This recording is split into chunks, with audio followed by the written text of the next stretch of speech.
Tonight, we're diving into a story that honestly feels like it's straight out of a horror movie. It's a tale that's been whispered in a small Louisiana town for decades, blurring the line between a chilling ghost legend and the cold, hard reality of a brutal crime. So let's start with the central puzzle, the question that stumped everyone for over 20 years. I mean, think about it. How does a 60-year-old woman, all alone in her house, just disappear? The doors are locked, there's no sign of a break-in, no robbery, nothing's out of place, just an empty house and a deeply unsettling silence. And here's where it gets even stranger.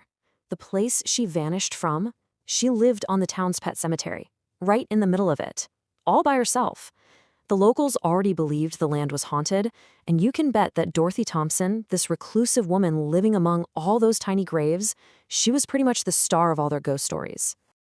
So, to really understand what happened to Dorothy, we have to look past all the spooky town gossip and find out who she really was.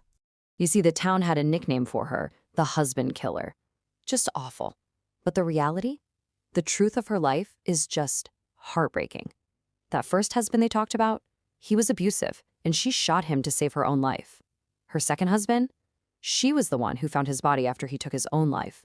On top of all that, she had just lost her mother, who she was incredibly close to and was battling this crushing depression. Her life wasn't a horror story, it was a tragedy.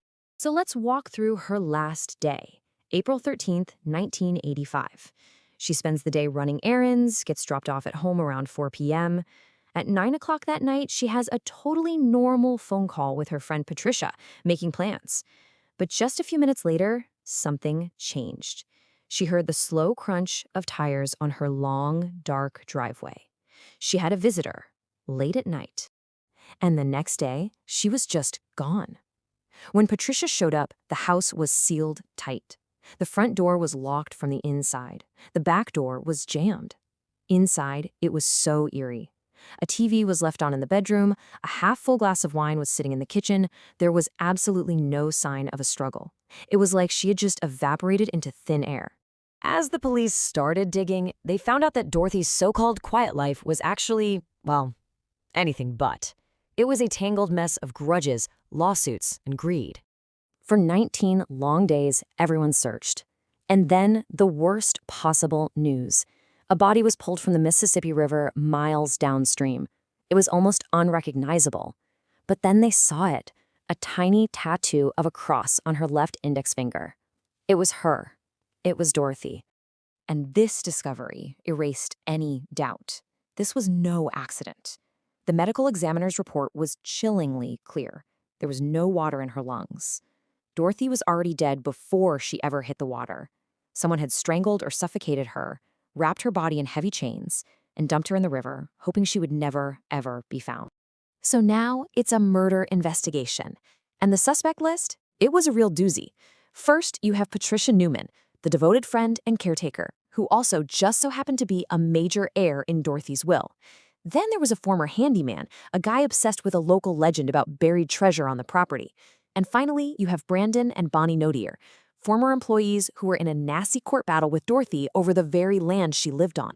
Right out of the gate, Patricia did not hesitate. She pointed the finger directly at the Nodairs. She told the police they were complete monsters who had manipulated Dorothy into signing away her land when she was at her most vulnerable. But then, when the police talked to Brandon Nodier, he completely flipped the story. He claimed that he and his wife were the ones who were like family to Dorothy. He insisted that the real monster, the one taking advantage of a sad, lonely woman, was Patricia. So now you have this perfect standoff. The two main suspects are just blaming each other. With no physical evidence, no witnesses, and just a messy game of he said, she said, the investigation just died. The case went cold, and Dorothy's story faded into silence. A long, long silence. 24 years. Can you even imagine? For nearly 2.5 decades, there was nothing. An entire generation grew up hearing the spooky story about the woman on the pet cemetery who vanished. Her murder became just another piece of local folklore. Justice for Dorothy felt completely out of reach. But then, in 2009, after all that silence, the phone rang. It was an anonymous tip. A man calling the police to talk about a murder that happened way back in 1985. The ghost of this cold case was about to come roaring back. And the reason why he was calling now? You are not going to believe this. He told the detectives that he was being haunted. Literally. He claimed he kept seeing the ghost of Dorothy Thompson, covered in the very chains she was found in, begging him to finally tell the truth. I mean, wow. That ghostly plea was all it took. The callers started talking. And with what he told them, the police could finally piece together the final, horrifying moments of Dorothy Thompson's life. So here's what really happened. The visitor that night was someone Dorothy knew. She let him in through the back door, and he attacked her instantly. There was no struggle because she was completely overpowered. He strangled her in her own home, wrapped her body in sheets, and carried her out to his truck.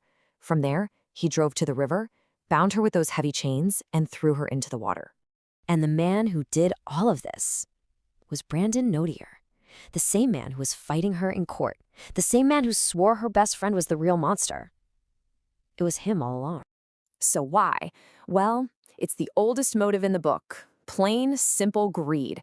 He knew he was about to lose that lawsuit and have to give Dorothy her land back. He figured if Dorothy disappears, the lawsuit disappears, and he gets to keep the valuable property. He didn't kill her in a fit of passion. It was a cold, calculated business decision. So how did he get away with it for so long? Was he some criminal mastermind? Not even a little bit. Sure, the river washed away the evidence, but the real reason he got away with it was fear. Brandon was a violent man, and incredibly, he bragged about the murder to his friends. But they were all so terrified of what he might do to them that they kept his secret. A wall of silence built by fear that lasted 24 years. So in the end, Brandon Nodier finally pleaded guilty in 2012. He was sentenced to just 10 years. His accomplice, the guy who drove the truck, got immunity for testifying against him, and the whole case was closed, all thanks to that one friend who just couldn't live with the ghosts of the past any longer. It really makes you wonder, doesn't it? Whether it was a literal specter or just a guilty conscience that felt like one, this story is a chilling reminder that some secrets are just too heavy, and they refuse to stay buried forever.